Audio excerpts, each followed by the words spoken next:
గ్రామాలలో వేలల్లో జీతాలు వస్తే చాలు ఎంతో హాయిగా అన్ని సౌకర్యాలతో చేయిస్తారు. మరి బెంగుళూరు వంటి మహానగరంలో 6 అంకెల జీతం వచ్చినా కొందరు కుటుంబ ఆర్థిక భద్రత మీద బాగా ఆలోచిస్తారని ఒక అతను నిరూపించాడు. సాఫ్ట్‌వేర్ ఉద్యోగం చేస్తూ 6 అంకెల జీతం వస్తున్నా సరే, వారాంతంలో ర్యాపిడో, బైక్ టాక్సీ రైడర్‌గా పనులు చేస్తుంటానని ఒక అతను చెప్పిన వీడియో ఇప్పుడు సామాజిక మాధ్యమాల్లో వైరల్‌గా మారింది. ఇటీవల బెంగుళూరులోని బన్నేరుఘట్ట అనే ప్రాంతంలో షాబాజ్ అనే వ్యక్తి మరో చోటుకు వెళ్లేందుకు ర్యాపిడో బైక్ బుక్ చేశాడు. వెళ్తూ మార్గ మధ్యంలో రైడర్‌తో మాట్లాడాడు. ఆ సంభాషణ తాలూకు వివరాలను షాబాజ్ తన ఎక్స్‌లో ఖాతాలో పంచుకున్నాడు. రైడర్ నన్ను మీరేం చేస్తారని అడిగాడు. సాఫ్ట్‌వేర్ ఇంజనీర్ అని గొప్పగా చెప్పా. నువ్వేం చేస్తావు 35 ఏళ్ల ఆ రైడర్ని అడిగా. అతను చెప్పిన సమాధానం విని ఆలోచనలో పడ్డా. తను కూడా సాఫ్ట్‌వేర్ డెవలపర్గా ఒక పెద్ద బహుళజాతి సంస్థలో పనిచేస్తున్నాడు.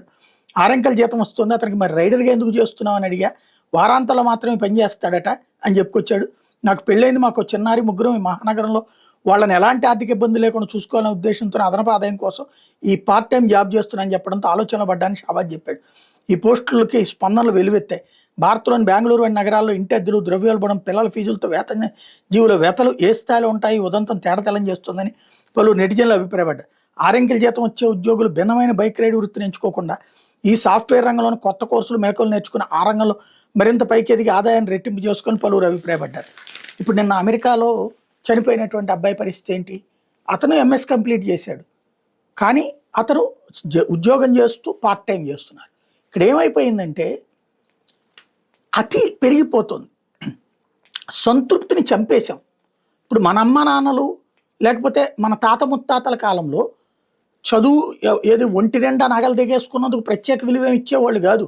అత్త, అక్క, అమ్మ, అప్ప ఇట్లాంటి పదాలతో ఉండే ఆప్యాయత తప్పించి నగలకి అతి విలువ ఇచ్చిన రోజులు కాదు అది. ఇప్పుడు నగలకి అతి విలువ, చదువులకి అతి విలువ. నీ బిడ్డ ఏ స్కూల్లో అంటే వీళ్ళకి గర్వంగా చెప్పే కొన్ని గుడ్ విల్ ఉన్నటువంటి పేర్లు, భాష్యం, విజ్ఞాన్, విట్టు, ఇట్లా ఆ పేర్లలో చదువుతుంటేనే వాళ్ళు మనుషులు. లేకపోతే మీ పక్కన ఉన్న స్కూల్లో చేర్పిచ్చావా, ఏం చాలట్లేదా సంపాదన అనగానే వీళ్ళ గుండెలో కలుక్కుమంటది. వీళ్ళు అప్పటిదాకా అంత దగ్గరి బంధువు అయినా సరే ఆ తర్వాత వీళ్ళేదో అసమర్థుల కింద ట్రీట్ చేయడం ప్రారంభిస్తారు. ఈ ట్రీట్మెంట్ నచ్చక సచ్చినట్టు మనం రాత్రి పగలు కష్టపడిన అప్పులు చేసైనా సరే తీసుకెళ్ళి మా వాడిని చైతన్యలో చేర్చాం, మా వాడిని నారాయణలో చేర్చాం, మా వాడిని ఐఐటి ఒలింపియాడ్లో చేర్చాం, మా వాడిని అందులో చేర్చాం, న్యూ జనరేషన్లో చేర్చాం, ఇంకోటి. ఇది మన వ్యక్తుల యొక్క స్వభావంలో వచ్చిన మార్పు, ఎదుటి వాళ్ళని కీతాగా చేసే మార్పు. ఇవాళ ఉన్న కలెక్టర్లు ఎవ్వరు చైతన్య నారాయణలోనూ వాటిట్లో చదవాలా, ఇవాళ ఉన్నటువంటి ఐపీఎస్లు ఎవ్వరూ అక్కడ చదవాలా. అది గుర్తుపెట్టుకోవాల్సిన సత్యం.